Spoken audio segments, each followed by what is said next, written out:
The World Trade Center. It started out as just an idea and grew to become a symbol of a modern era that reached to the stars. Now that it's gone, it's become a symbol of a different sort.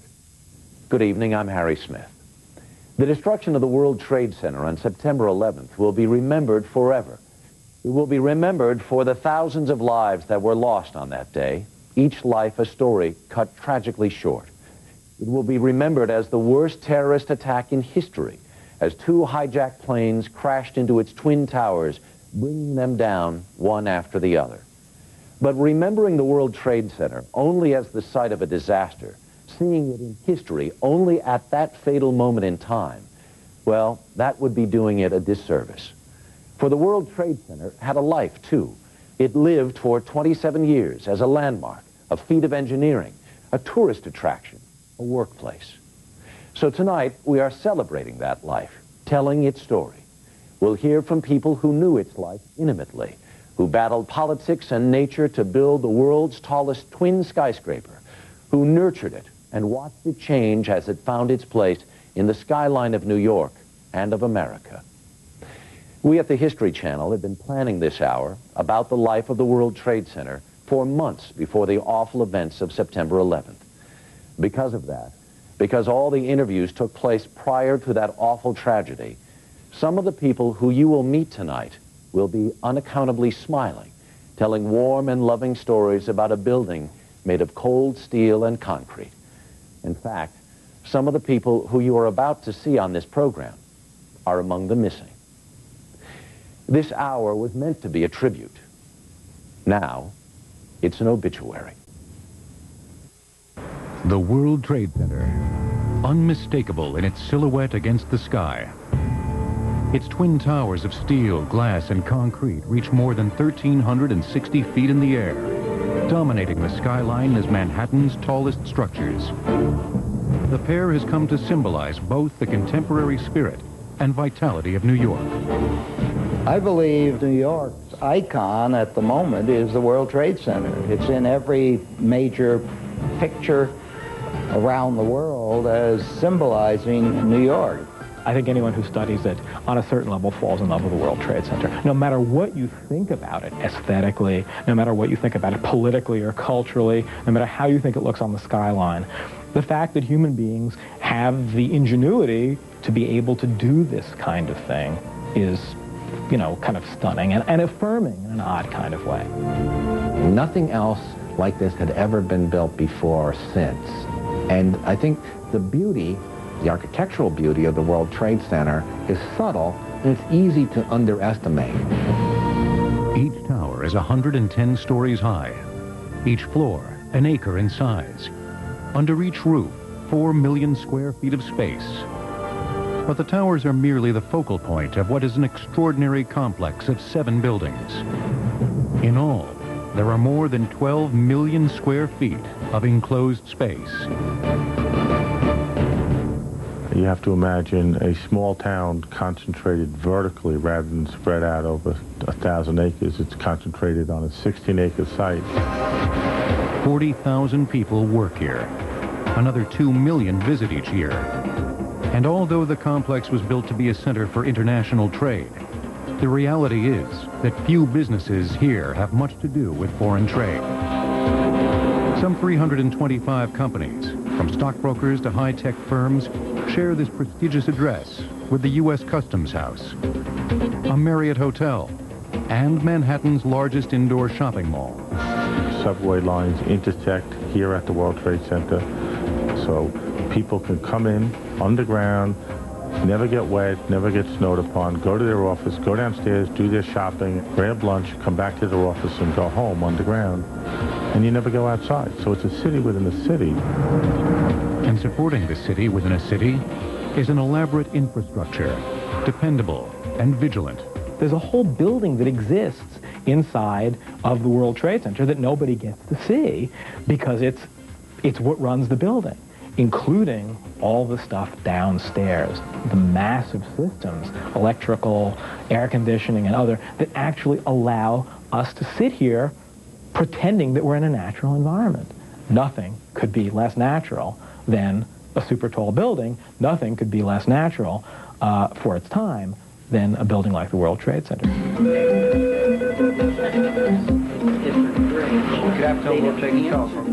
So vast is this city, the World Trade Center has its own police force and what it calls the Operations Control Center, or OCC.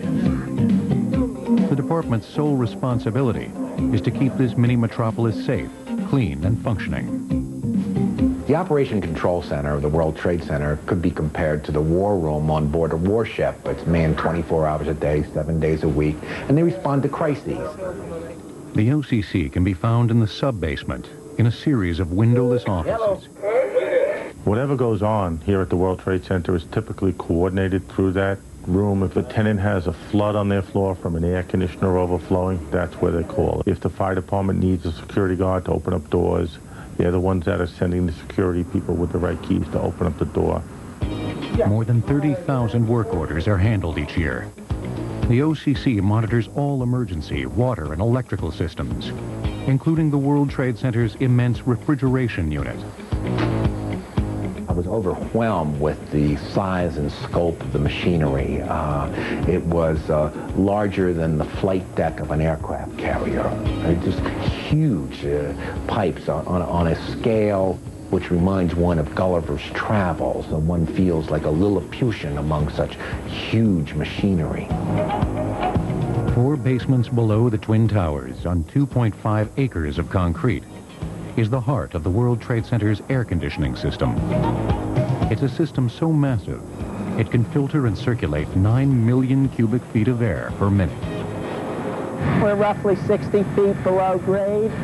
We have 7 heat exchangers. They're some of the largest in the world. Each heat exchanger... Their sister buildings, the shopping concourse, and the subway station. The first subway station to be air-conditioned in the United States. We bring in river water from the Hudson, and it runs through the heat exchangers and cools the water that we use for air conditioning. Engineers of the World Trade Center had considered conventional rooftop cooling towers, but the units would have been so enormous there was concern that they would mar the appearance of the building. The solution lay nearby. Because the complex sits by the Hudson River, cold water could be pumped directly from the river and used to cool the massive system. Today, large intake pipes provide the refrigeration plant with 90,000 gallons of water per minute. River water is run through the system and then vented back out to the Hudson River.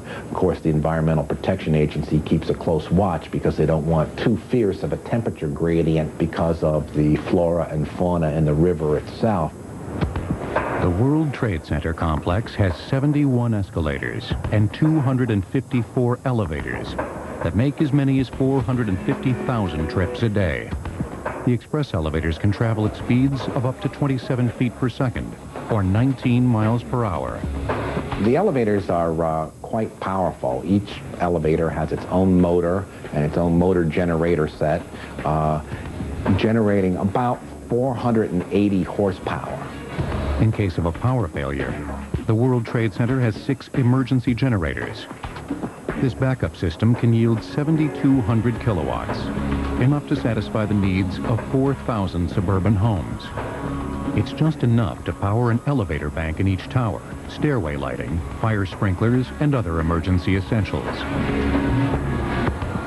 In addition to that, we have now built a large diesel power plant on top of 5 World Trade Center, where we not only can provide emergency power to the facility, but we can provide emergency backup power to all of the tenants' computer needs. Even washing the 600,000 square feet of windows of the Twin Towers requires something out of the ordinary. Something dreamed up by its architect, Minoru Yamasaki, who was afraid of heights and did not want to have workers hanging over the side while washing the building. Automatic window washers were custom designed for each tower. Attached by cable and controlled by an operator, each moves along a rail at the top of the building and down miniature tracks embedded in the exterior columns. The window washing machines are marvelous pieces of machinery. Each one has a set of nylon brushes. 2 brushes, 18.5 inches, exactly how much is windows from 106 all the way down to the 9th floor. And a squeegee, and a 20-gallon tank, which holds a dose of detergent. And these machines go up and down the sides of the buildings, between the columns, cleaning one column of windows at a time. I clean with this machine half an hour, 100 windows for half an hour.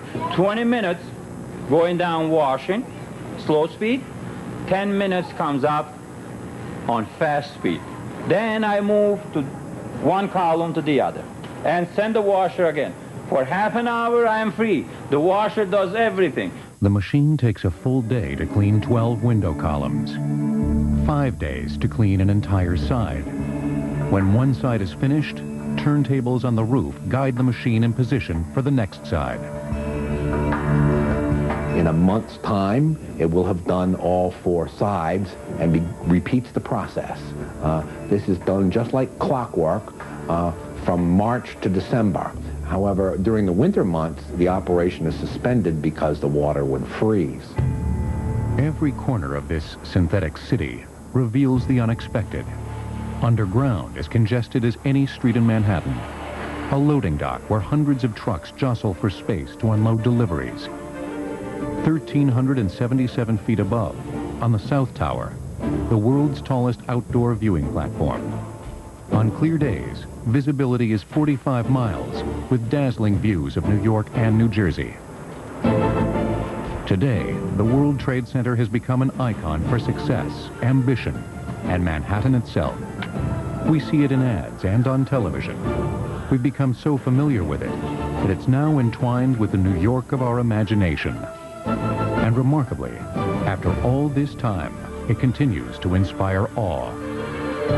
But the sheer size of them, I think, represent a moment in history that is lost today, and that we can only look back and be impressed with the ambition and the almost heroism of the project at the time. Uniform in color, but constantly changing with the light, the towers of the World Trade Center are among the most distinctive on the globe. To conceive something on this scale would take a diligent corps of visionaries and engineers. Now that the World Trade Center is gone, we still think of heroism, but for a different reason. Because of the tragic events of September 11th, now we think of the hundreds of firemen, policemen, EMS and Port Authority workers who ran toward the danger, not away from it. And we should also think of 2 of the men you just met. Mr. Rocco Camage, the man who operated that Rube Goldberg of a window washing mechanism, and Mr. Frank DiMartini, the construction manager who explained the marvels of the World Trade Center's air conditioning and power systems to us. Both men are listed among the missing. But no one could have known what the terrible fate of those twin towers would be when they were first built. They seemed as strong as America itself. Completed in 1974, the Twin Towers remain the tallest buildings in New York City. That's a venerable accomplishment, given the city's long history of erecting skyscrapers to rival those that came before. But neither the World Trade Center nor any other tall building would have been possible without 2 engineering developments. First, the elevator. You can't have a tall office building without the elevator. And the first commercial building that was built with an elevator was the Equitable Life Assurance Company's headquarters on Broadway, built in the late 1860s. The next major advance was the development of the steel skeleton frame, which occurs in 1888 when the Tower Building is built, which was probably the world's first building with a steel skeleton frame. With the steel skeleton and the elevator, the Manhattan skyline began an extraordinary transformation. Within only a few years after the Tower Building was completed in the late 1880s, you have enormous skyscrapers being built that were rising 20, 30 stories. These would not have been possible either if the economics hadn't changed, if banking and commerce and trade and the insurance businesses weren't growing. During the first decades of the 20th century, some of New York's most famous skyscrapers were built. In 1903, the Flatiron Fuller Building. In 1909, the Metropolitan Life Tower. And in 1913, the Woolworth Building. The next great growth of skyscrapers occurred in the 1920s. It culminated in 1930 and 31 with buildings like the Chrysler Building and, of course, the Empire State Building, which was the world's tallest building for the 40 years before the World Trade Center. During each one of those cycles, there was a boom in the economy that drove the heights of buildings ever taller. It was during the euphoric boom years immediately following World War II that New York lawmakers conceived the idea of an international or World Trade Center. They expected an increase in global trade and believed New York could be more competitive with other port cities if all businesses related to trade were housed under one roof. The idea came about that there would be a big trade mart based on the ancient fair in Leipzig, which went back to the Middle Ages. There would be a fair, a permanent trade exposition in New York where people from all over the world could come and show their goods. But when market research revealed that the city would benefit more by modernizing its ports, the idea was scrapped. It wouldn't resurface again for more than a decade, and only then under the aegis of urban renewal and the influence of one of New York's most famous heirs, David Rockefeller, grandson of Standard Oil founder and billionaire John D. Rockefeller. In 1958, Rockefeller spearheaded what was called the $1 billion plan to stimulate business and revitalize Lower Manhattan. His vision was to spend $1 billion of private and public monies to create a kind of gleaming futuropolis. The core of this thing is going to be this great public purpose, a World Trade Center that will secure the future of New York City's port forever. So they said, well, here's all this stuff we can demolish over on the east side. This, by the way, is where the South Street Seaport is today. And all the preserved buildings are today. But at that point, it was considered fair game. Right? The 19th century buildings, knock them down. It should also be pointed out that David Rockefeller's brother was Nelson Rockefeller, who was the governor of New York. So this is very helpful in pushing the project through. In fact, some people have said that the Twin Towers should be renamed David and Nelson. To fund and build the new project, David Rockefeller and his supporters turned to the Port Authority, an agency chartered in 1921 by the states of New York and New Jersey to build and operate any terminal or transportation facility within a 25-mile radius of the Statue of Liberty. The Port Authority is a hybrid creature, partly a government agency and partly operating as a private business. No one else had quite the same combination of deep pockets and financial resources, the right of eminent domain, and the technical engineering skills to launch a big project. The other great power that the Port Authority has stems from the nature of public authorities in general. If you want to build a project that costs $1 billion, you simply sell bonds to do that, and then you charge rents or tolls or something like that to pay those bonds off. The self-supporting agency built, owned, and operated several megastructures, such as the Lincoln Tunnel and the George Washington Bridge. By the early 1960s, the World Trade Center project was added to its portfolio under the auspices of Port Authority Director Austin J. Tobin. There was a kind of professionalism that the Port Authority was known for in its engineering and its planning and its whole way of carrying things out, which was really impeccable. Really impeccable. And Tobin was the guy who did that, and he was the central point of control. He was the Sun King. It was decided, okay, it's going to be a large project, it's going to be done by the Port Authority, it's going to be concerned with world trade. So far, so good. The original plan was to put it on the east side of Lower Manhattan. Bear in mind that the Port Authority is a bi-state agency. So understandably, the governor of New Jersey was concerned. He said, well, you're building this World Trade Center for New York. What are you going to do for us? The Port Authority agreed to take over New Jersey's bankrupt Hudson and Manhattan Commuter Railroad, now known as PATH for Port Authority Trans-Hudson. The railroad had been running since 1908 and was in dire need of a facelift. Its terminus was on the west side of Lower Manhattan. Once this deal was in place, that New Jersey was getting the path, New York was getting the Trade Center, gradually it hit everyone. Why not put it on the west side, and then you could do two projects at once? It was a brilliant breakthrough, and the governor of New Jersey said, at least we can see the damn thing. The World Trade Center project was moved from the east side to the middle of a neighborhood known as Radio Row. This was the center of the radio industry, where I remember going down there as a child with my father to buy radio tubes. It was a sort of a bazaar of retailers, mostly involving consumer electronics of some kind. And this was where the first TVs were sold off the shelves in the United States. I mean, this was the consumer appliance mecca. Radio Row merchants protested, but their shops would vanish by way of the wrecking ball as plans to build the biggest complex in Lower Manhattan geared up. Ultimately, they didn't have much of an argument when you compared what, in the minds of the various judges who heard the cases, was the public good.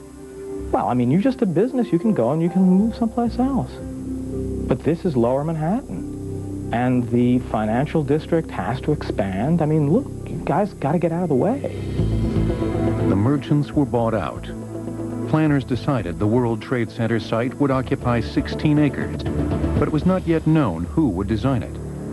When Yama received the letter, we looked at the letter, and Yama kind of called us together and said, you know, it just shows how careful you got to be when you write a letter of invitation like this, because here's a project that obviously has a misplaced decimal point. It's got too many zeros.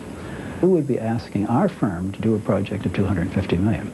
But we prevailed upon Yama to follow through and make a call. It was the call that changed his life. Out of a field of more than a dozen prominent architects, Austin Tobin and the Port Authority chose Minoru Yamasaki and his firm out of Michigan to design one of the most important buildings in the world. The year was 1962. Yamasaki was a rather strange choice as an architect because he had never built anything on this scale before, and most of his previous buildings had been rather precious boxes, buildings that were detailed and ornamented in a way that you wouldn't expect to relate to the size of the World Trade Center. He was also famously a strange pick because he had fear of heights. What impressed the Port Authority was Yamasaki's grasp of engineering and his character.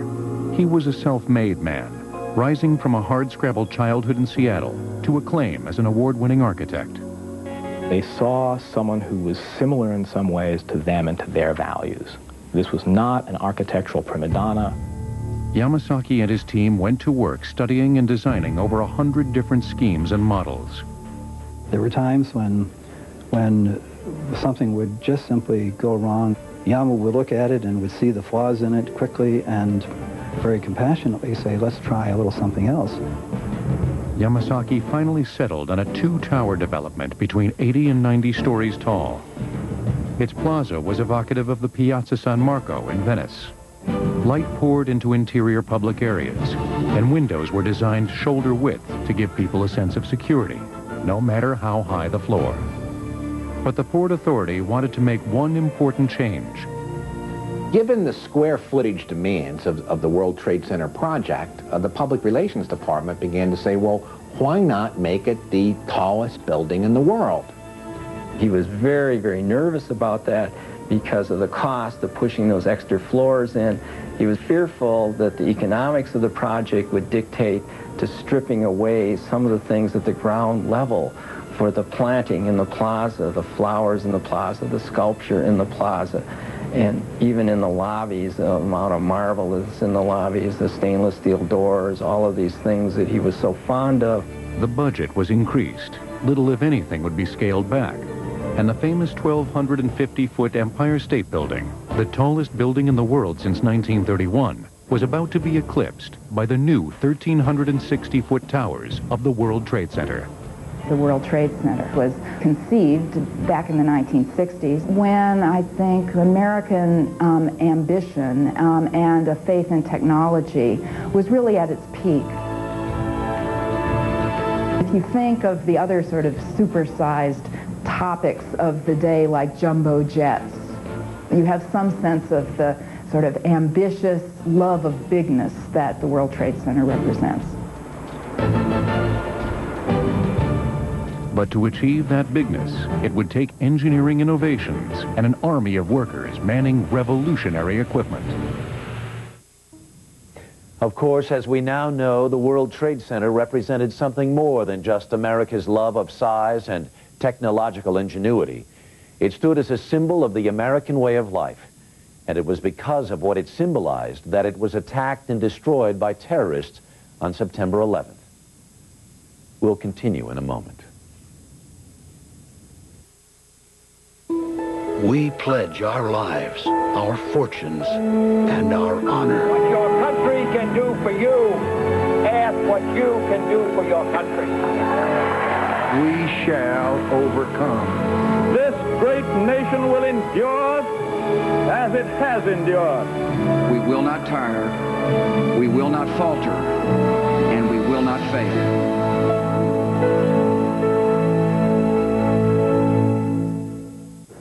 We Americans are going through a tragic time. We all have painful emotions following these hideous events. Here are some ways to get through this time of crisis. Please ask for help if you want it. Avoid repetitive viewing of the terrible images. And do something. Donate money, donate blood, volunteer. For more information, contact your local American Red Cross chapter or visit our website. Together, we can save a life. Welcome back to our eulogy to the World Trade Center. Even though it's gone now, we don't need to rely on programs like this one to remember it, to picture it towering majestically toward the heavens. It will exist as a part of the New York skyline in photographs, in paintings, and in films forever. Since it opened in 1931, the Empire State Building had held the title of the world's tallest building. Now, over 35 years later, the formidable task presented to engineers and architects was how to build a structure 100 feet taller than the Empire State Building, and do it twice. This massive undertaking presented a number of unique and complex challenges. First, there was the matter of the building site itself.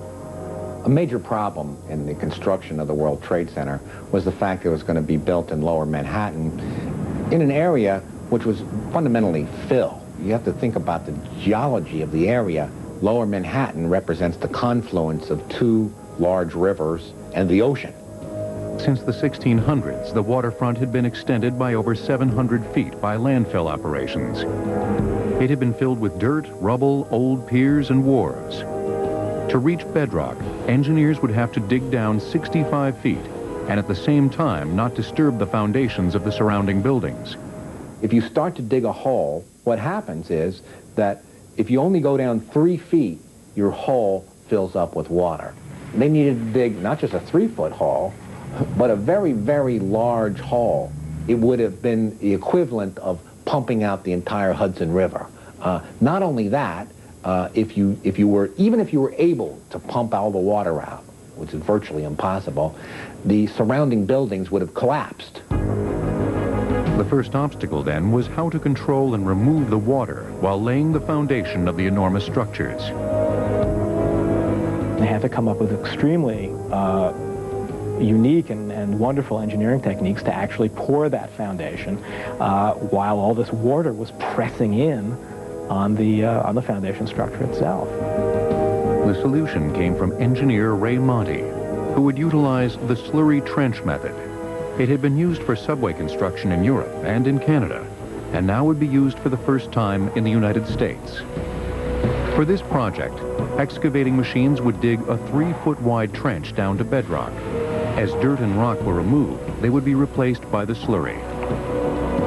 The slurry is a mixture of water and bentonite, a type of expansive gray clay that has a swelling tendency and would plug any holes along the side as excavators dug deeper. The trench was dug in 22-foot segments. Then, the workers lowered into each slurry-filled segment a pre-assembled 7-story high steel cage of reinforcing rods, weighing 65 tons. The cage provided a framework for the concrete wall that was to come. The concrete would be poured in at the top of the trench through a pipe that resembled an elephant's trunk. The concrete was heavier than the clay, so it sank to the bottom, and the clay rose up and was reclaimed and used for the next section of trenching. All in all, construction workers had to make 152 of those 22-foot trench segments to enclose an area 2 blocks wide and 4 blocks long. It was like building a bathtub, only it's a bathtub in reverse. The purpose of this bathtub, 800 feet long, 200 feet wide, 70 feet deep, was not to contain water, but to keep water out. And the bathtub, you could have swum, Moby Dick could have done laps in the bathtub because it was that big. A unique method and used extensively now. In fact, a number of people from other cities come to look at how the Trade Center was built, for example, in Denver, and are using the same method. The site posed another major challenge. The tunnels containing the PATH commuter rail lines lay underground within the excavation area. Over 130,000 passengers traveled daily on these lines. They had to dig around these extremely ancient cast iron tunnels for the Hudson Tubes, what is now the PATH, Port Authority Trans-Hudson commuter line. And these were really, really old, fragile, literally tubes in which these trains ran. And to do the foundation work required almost microsurgery to excavate all around these and support them while they were doing all the foundation work and then raising the building over it. The fragile tubes were supported in protective cradles 40 feet in diameter while excavation continued around them. We had to protect them over about 4 years while we were building from scratch to completion. All the time, kept them running, never created inconvenience for the passengers. Once excavation was complete, there was the burden of moving the excavated landfill. To remove the 1 million cubic yards or 100,000 truckloads worth of landfill, the solution by Austin Tobin seemed to be a win-win situation. Instead of carting this dirt all the way to New Jersey or hauling it way out to sea, simply place it on the west side of West Street. But not just to dump it in the river, but to carefully contain it within a series of cofferdams, such as, in effect, you would be increasing the size of New York City. And that's precisely what they did. They measured out an area just west of West Street, which would extend 700 feet out into the Hudson River and be 1,400 feet long. In other words, about the size of 6 city blocks. They built a drum-shaped box of cellular cofferdams, a watertight enclosure to hold the material excavated from the building site. These are really like big sunken cylinders, each 63 feet in diameter, each one filled with 6,000 cubic yards of sand. So you would create this barrier 700 feet out to the river and 1,400 feet long, behind which you would put the excavated fill and thus create 23 acres of new land. As a result of the excavated material, the landfill created some of the most valuable real estate in the country. New York got $90 million worth of land that would eventually become Battery Park and the World Financial Center. Although the foundations were in place, there was still the problem of bringing thousands of tons of steel up over 100 floors. In past construction of skyscrapers, derricks were used. But a derrick had to be constantly lifted to a higher position, 1 floor at a time, costing several man-hours. Derricks also had to be powered from the ground, with extremely long cables running down through the floor already built. The answer was a self-powered crane that came from across the globe. These were the so-called kangaroo cranes, nicknamed because they're coming from Australia, and they were put at the corner of each building. And what these kangaroo cranes essentially were able to do was to hoist themselves up with automatic machinery built into the crane such that the crane could rise as the building went up. The crane's diesel motors supplied the power, driving a series of hydraulic lifts installed at the base of each corner.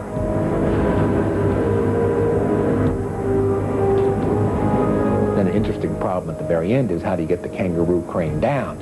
And the way that was done is they had to be disassembled and brought down by elevator. The cranes would raise a structure unlike any in the world.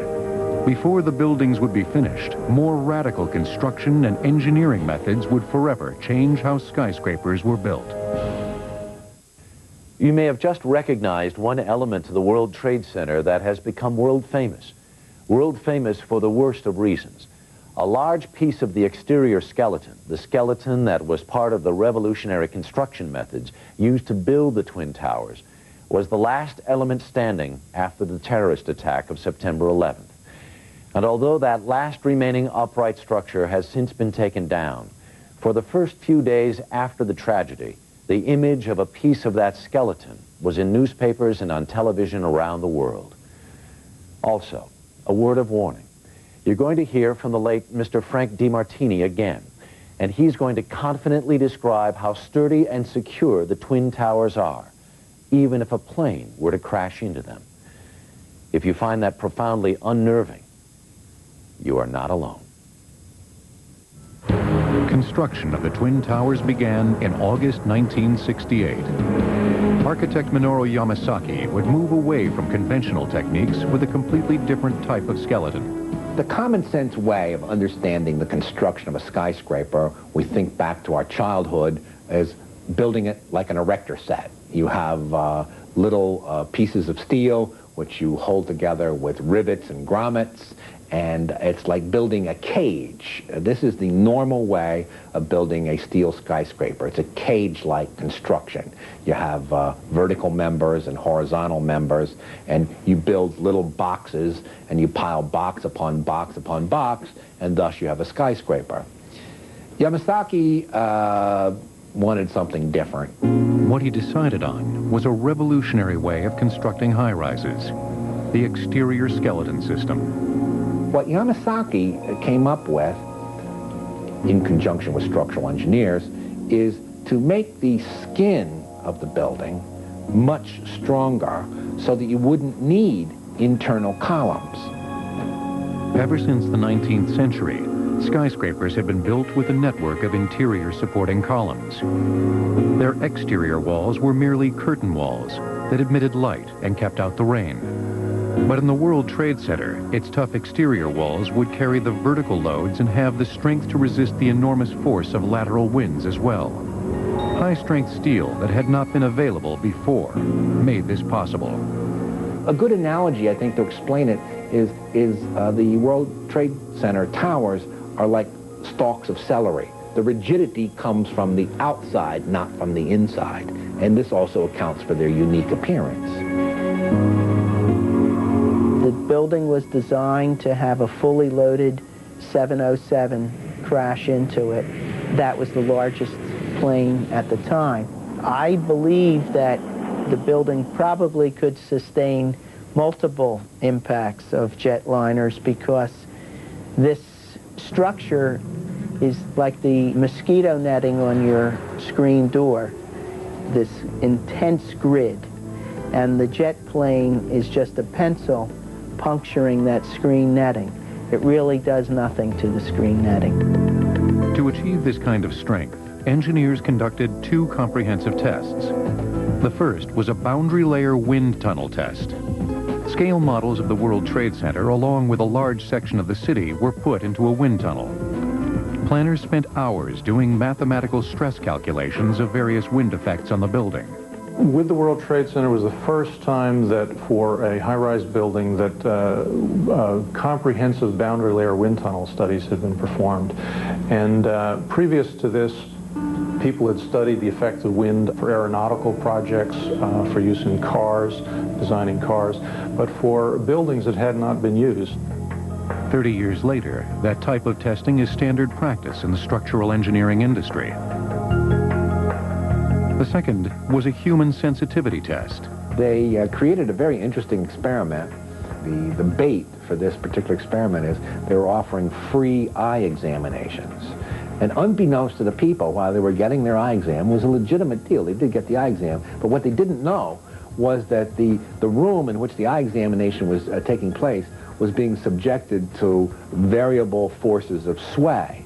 And what they were trying to determine is how much sway would the average person tolerate before he or she started to object. Amazingly, people tolerated sway equivalent to that caused by 150-mile-per-hour winds. The exterior skeleton system also allowed for a maximum of open, usable, and rentable column-free floor space. This helped create another engineering first. 2 buildings, each 110 stories high, could have produced a maze of elevators. Tobin and Yamasaki avoided that problem by borrowing a key concept from New York's famed subway system. They proposed dividing each tower building into 3 parts or zones. Each zone would have its own lobby, and people would be able to transfer from express to local in the 2nd and 3rd zones. Initially, the idea was almost shot down. Austin Tobin, who was the executive director of the Port Authority, had a blue ribbon panel of architectural experts. And the blue ribbon panel unanimously said that the tenants would never accept such an arrangement, that it had never been done before, and that people would not tolerate the waste of time of taking 2 separate elevators to reach their destination. But Tobin continued to move forward, and even asked Otis Elevator to build pioneering elevators with sliding doors in both the front and the rear.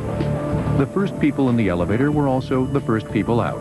As it turns out, people readily accepted it because the truth was that this system, even though it involved 2 rides, the express ride and the local ride, actually saved time and resulted in a shorter wait. We're essentially 3 buildings stacked one on top of another. A unique concept now used in numerous other super high-rise buildings around the world, whether it be Shanghai or Malaysia, but very innovative at its time. During the building of the World Trade Center, each problem faced by engineers and contractors resulted in a revolutionary solution. This building is not just a machine, it's an intelligent machine, or a smart machine.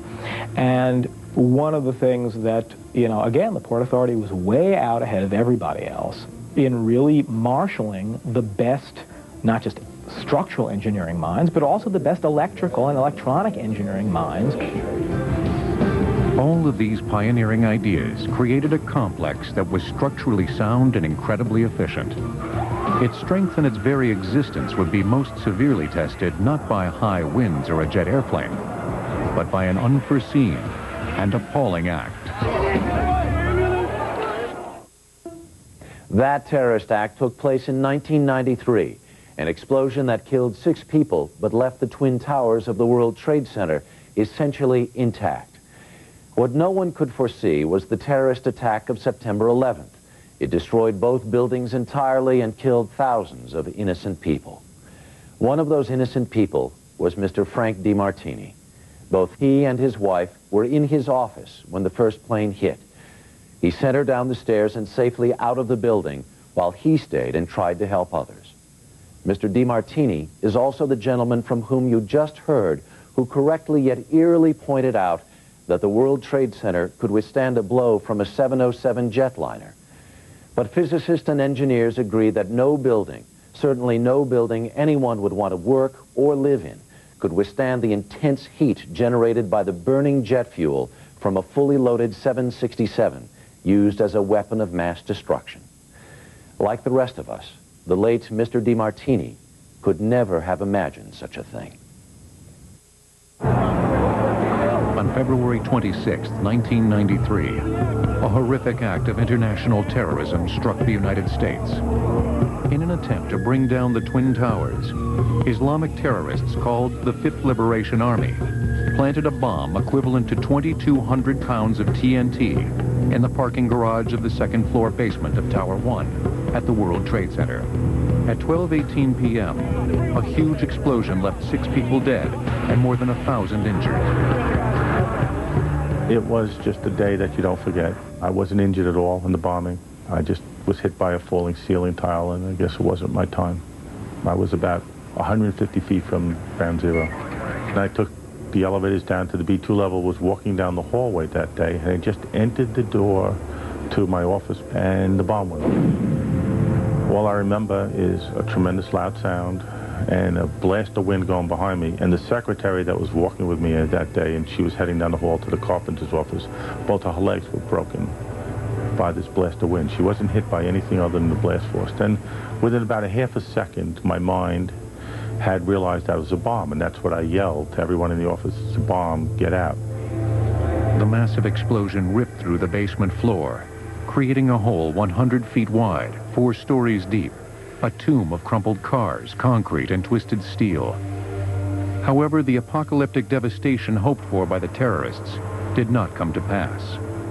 There was much damage caused by the explosion, but it was all in the surrounding area and very little inside of the footprint of the building, despite the fact that the bomb was placed immediately adjacent to it. Fortunately, the World Trade Center had been constructed to withstand hurricane winds of up to 150 miles per hour. The energy impact from those winds far exceeds the impact from the bombing. While the bomb was similar to the one that completely destroyed the Murrah building in Oklahoma City, the steel vertical columns of the World Trade Center did not flinch. An analogy that one might put to that is if you take a firecracker and you put the firecracker on the ground and you put a can over it. Anyone who's done that realizes that the can goes shooting up in the air and the ground doesn't move. Well, the building was analogous to the ground. It didn't really move. That wall was very strong relative to anything else around, and so the force of the explosion, the shock wave, basically hit that surface and reflected. All that it caused was a crack in one of the support columns that you could stick a dollar bill through on one side. The other 3 sides of the column remained intact, and the loads just transferred to all the other structural steel in the complex. What concerned engineers most was the bathtub-like 7-story basement of the Trade Center complex that keeps out the waters of New York Harbor. The horizontal basement floors that formed the lateral support for the bathtubs had been destroyed. The loss of the basement floors meant that the support of the bathtub walls was in question. The entire wind load is carried to these columns. New York's weather forecast presented an even greater sense of urgency. There was concern, particularly since there was a windstorm predicted for the following week, that some of these columns might in fact get some additional load to the windstorm and would buckle. Columns can be like rulers. If you push on them enough, they'll just buckle out to the side at a given point. Within 36 hours, the damaged structural column and remaining columns were given solid additional bracing. Cleaning the extensive debris was another priority. It was a massive, almost like Normandy or D-Day. The cleanup operation was on a heroic scale. The engineering reconstruction was on a heroic scale. Working round the clock, an army of engineers, maintenance people, and construction workers removed over 6,000 tons of debris. Final cleanup and repair costs reached more than $500 million. 20 days after the blast, the World Trade Center reopened its doors. The first tenant to move back into his office was New York Governor Mario Cuomo. It's clean, it's comfortable, don't worry about it. New emergency communications were installed at key locations, and increased security for truck deliveries and pickups were implemented. Tenants and visitors conducting business at the World Trade Center now wear electronic identification badges, and access to the basement parking lots is restricted to tenants only.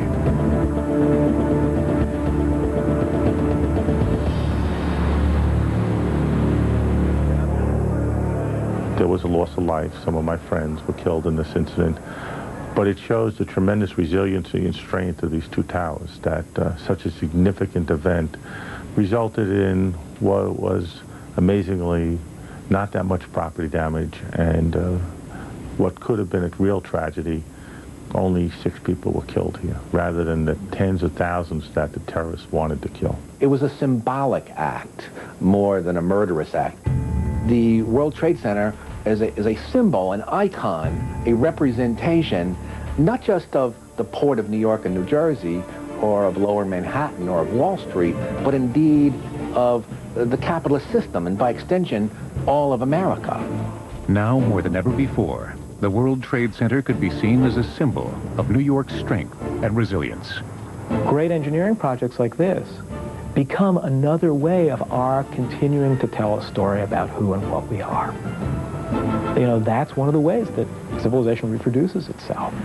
And sometimes we have to write these things out real big and then look at all the small stuff that goes into them, floor by floor by floor.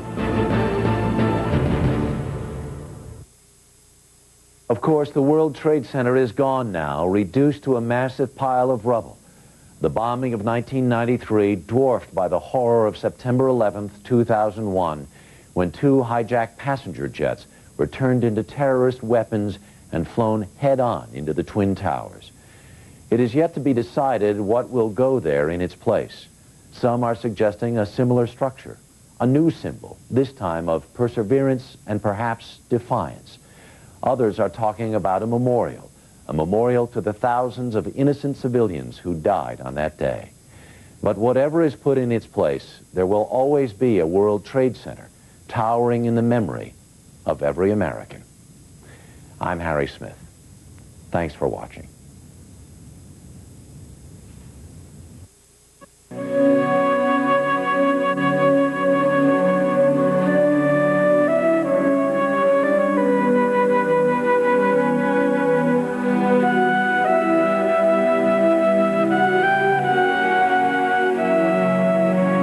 Since the show was produced, we had the opportunity to talk again with Professor Angus Gillespie about his reaction to the terrible tragedy of September 11th. That's coming up next, after the break.